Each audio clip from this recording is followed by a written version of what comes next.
Everybody, John Van Dyke here for New Jersey Exposed. Today is Tuesday, July 20th, 2021. Time is 7:50 p.m. Jersey time. Well, we have an update on the Porcupine story. And by the way, when I say porcupine, not porcupine, I want you to take a shot, and may I suggest a shot of Black House. That is my favorite shot. So every time you hear it, bottoms up, baby. Okay, so the story I did the other day is not, I don't know if it has some errors in it, but it didn't have all the details. So thus, I'm going to do another one here. This is reported on Friday, July 16, 2021 on WGME.com. It's a CBS affiliate, Channel 13. And it reads as follows: Maine police officers who beat porcupines to death while on duty sentenced to jail time. And here's the story right there. Okay, let's find out what the difference in this story is. Rockland, Maine. Two former Rockland police officers were sentenced Thursday for beating porcupines to death on several different occasions while on duty. So they were on duty while they were out there hurting these poor animals that did nothing to them. I don't know if porcupine has done anything to anybody. Addison Cox, 28 of Warren, and Michael A. Rollerson, 31 of Searsmont, were sentenced in Knox Superior Court on misdemeanor charges of cruelty to animals and night hunting. According to court documents, both officers pleaded guilty. Why were they not charged with official misconduct, time theft? Because they obviously were not doing their job, and getting paid for it.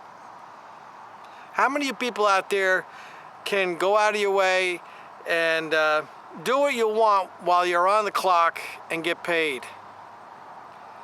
Cox was sentenced to 90 days in jail with all but 10 days suspended. See, this is where there was a discrepancy. The other one didn't say this. So Cox was sentenced to 90 days in jail with all but 10 days suspended.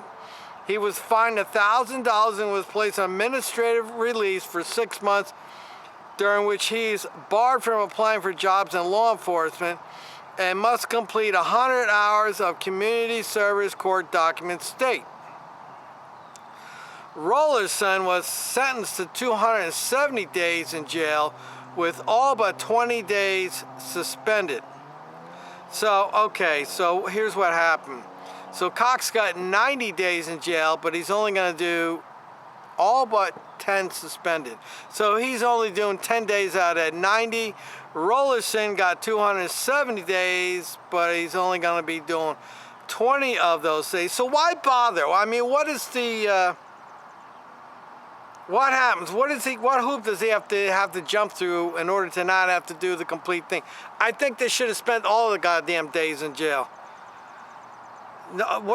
They're not bringing these animals back to life. These animals did nothing to these people, and they were out there intentionally hurting and killing these animals. Rollerson was also fined $1,000 and placed on probation. Okay, so he's on probation for 6 months. The other guy is not on probation, if I read that right. Placed on probation for 6 months. The terms of his probation require that he give up his Maine Criminal Justice Academy credentials. Cox will serve his jail time on weekends, and Rollerson is expected to begin his sentence in January, according to court documents. So each one of them is going to spend a few days in the pokey. I'm sure they'll be put in protective custody. They won't put them in the general population. They'll probably be hanging out with the rest of the cops over there. You know, the gang's going to take care of them. Rollerson received a heavier sentence than Cox because he was the senior officer and killed more animals. What is the difference? You killed 1 or you killed 10? You killed animals that did nothing to you. Your job is supposed to be, according to bootlickers, their job is to protect and serve. Apparently that didn't apply to animals. District Attorney Natasha Irving said prosecutors agreed to reduce the charges to misdemeanors in part because both men were military veterans who had served active duty. Irving said, you know what? That's a bunch of crap. Because they served military, we should give them special attention.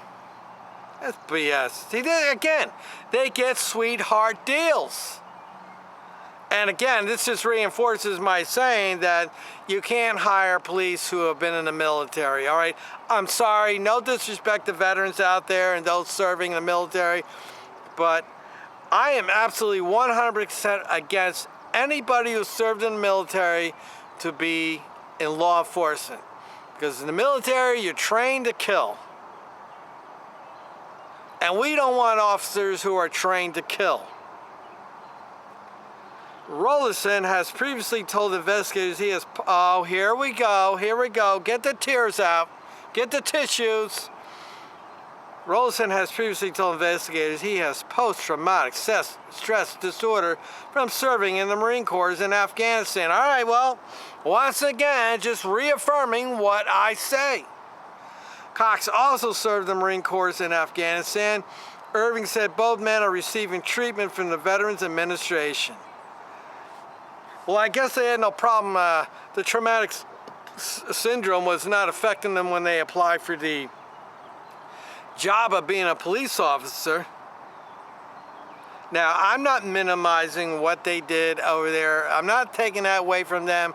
They were called to duty, they did it, but however, this is just another example why, particularly men who serve in the military in action, should be barred from law enforcement. I don't see how shooting rifles and killing people and dodging bullets makes you qualified to be a police officer. Outside of handling a M16 rifle, which you should not be using in law enforcement, I don't get it. What makes them qualified to be law enforcement? Maybe some of you bootlickers out there could explain that one to me, because I'm having a difficult time understanding. That was a mitigating factor that they both experienced. War zone, Irving said. Well, the post-traumatic syndrome was not a problem until they got caught killing animals. Keep that in mind, people. Ultimately, I want them never to hurt another living thing again. I think that addressing the mental health component, I think that's really important part of it. One of the things I always question is people who served in World War II. My uncle served in World War II. And I know other people who served in World War II and some people who served in Vietnam. And I never heard any of them whining and crying. I think, I know maybe I'm doing a little bit of a reach here. I'm not trying to be insensitive to veterans who have problems, because obviously there are those out there who are not as mentally strong and don't handle things as well. But I don't know, this whole Mideast thing, I don't know, maybe some of the soldiers we sent over there, it's an indication that our men here in America are becoming less men, if that's the way to describe it.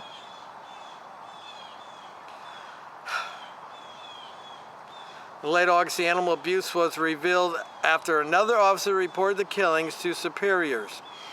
Wow, good officers. Yeah, good officers. These guys must have been bragging about this back. Hey, we shot and killed a couple porcupines. A porcupine can't run very fast, so we can get up on them and club them over the head. I'm surprised they didn't tase them too. So we had some good officers that got, again, you good officers, you're the key to weeding out these bad cops. All I can do, and others in my position can do, civilians that is record and talk and expose it. You good cops out there, you non-wussy good cops who rise to the occasion and point out these bad cops, you're the key to getting rid of all these bad cops and repairing your reputation with the public. Both officers were fired on September 22nd. Rollinson estimated that, oh my God, he estimates, he's not even sure. estimates that he killed 8 porcupines. According to a report from the Maine Warden Service, Cox said he killed 3 himself. Rollison told investigators he believed that the porcupines to be a nuisance either on a road or at his camp where they would cause damage. Cox told investigators that he looked up to Rollison, who was his superior, and wanted to be like him. Make sure it sound right, boys. Well, that's it on the story there. Very sad, I think, these excuses for doing something that was wrong. And may I say this to people out there, when you go through the course of your day, take a mental note of how many excuses you hear every day for people, what they do or don't do. I do it myself. I try not to. But there's so many excuses going on out there, and these cops utilized it. I always say when these bad cops get in trouble, the first thing they do is either break out their awards or they break out the tears. Some little problem, some little stress of the job is causing them to act like jerks. And here we are, we just had a good example of that. So, all right, so that's a clarification on the porcupine killers. Take your shot. I'm John Van Dyke for New Jersey Exposed. Till next time.